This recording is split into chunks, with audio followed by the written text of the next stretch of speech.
La vie de prière du croyant est et demeure l'objectif essentiel des attaques de l'ennemi.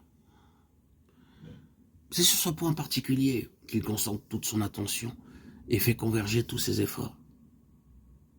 Toute sa stratégie, il a fait servir à emporter cette position-là, à la posséder, à la conserver.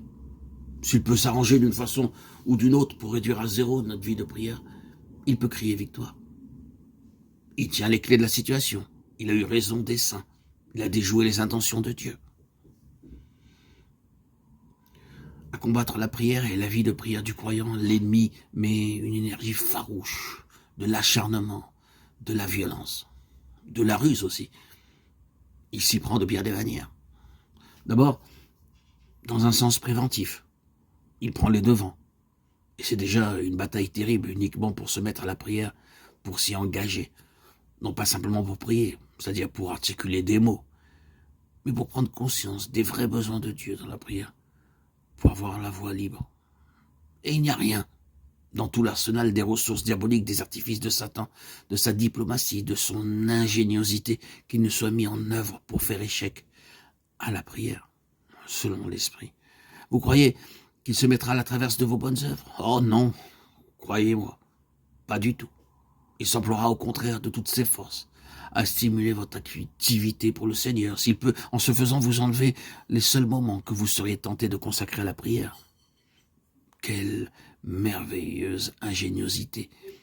Peu lui importe que nous soyons occupés sans répit dans l'œuvre de Dieu, que nous prêchions 10 fois par semaine, et que nous ne quittions nos réunions que pour reprendre le fil interrompu d'une activité infatigable.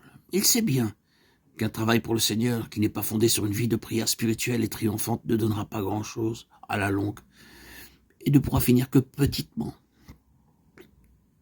Nous ne craignons pas de le répéter. Notre beau zèle lui impose peu, lui importe peu.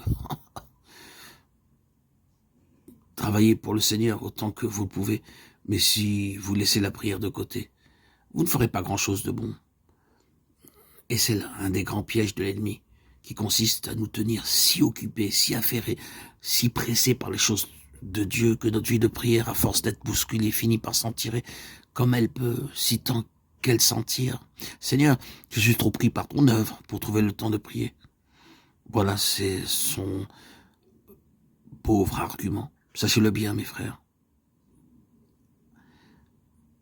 Chers frères, chères sœurs en Christ, bien-aimés, c'est là une excuse que le Seigneur n'acceptera jamais.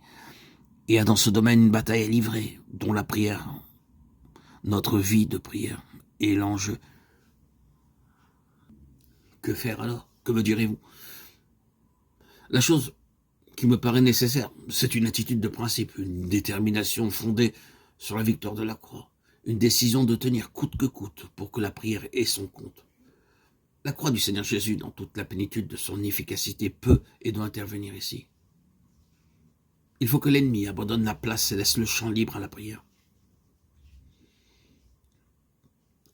Comme autrefois Shamma, qui défendit seul comme une troupe de Philistins le champ de lentilles au milieu duquel il s'était campé jusqu'à ce que son épée ait eu raison de ses adversaires.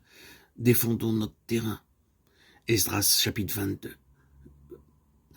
Le champ de lentilles peut représenter notre vie de prière, qui doit être protégée contre l'ennemi et mise au bénéfice de la pleine victoire du calvaire.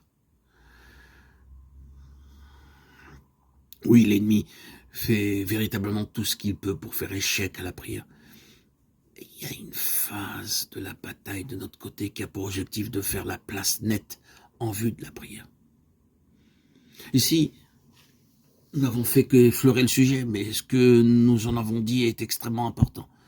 Nous pourrions continuer et faire voir que si l'ennemi ne réussit pas à empêcher la prière, il mettra tout en œuvre pour l'interrompre. Et s'il ne peut l'interrompre, il s'efforcera après coup d'en limiter les effets. À nous donc, frères bien-aimés, sœurs en Christ, frères et sœurs bien-aimés, à nous donc de veiller. Et Dieu nous garde de mettre à cela de la négligence et de prendre à la légère une responsabilité aussi sérieuse. Quoi qu'il en soit, nous en savons assez maintenant sur cette question de la prière pour apprécier en face l'état où nous sommes pour invoquer le nom du Seigneur précieux et puissant de Jésus-Christ, notre Sauveur et notre Rédempteur sur cette situation, et pour lui donner ainsi l'occasion de faire quelque chose de nouveau dans nos relations avec lui. Amen. Alléluia. Gloire à Dieu au plus haut des cieux et paix sur la terre aux hommes qu'il aime. À toi, Seigneur, tout honneur, toute gloire pour les siècles des siècles.